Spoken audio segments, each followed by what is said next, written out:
At 6:05 p.m. this evening, we were dispatched to an auto accident here in the Gateway Shopping Center.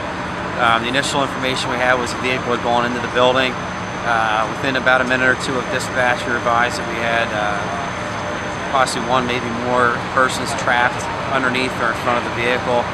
I arrived along with Tredyffrin Township Police Department, one of our other volunteer firefighters who was in the area at the time, and we had a driver who was injured, two subjects who were walking wounded, and we had another individual, a fourth gentleman, who was pinned between the front of the car and the wall that's to my left in the business.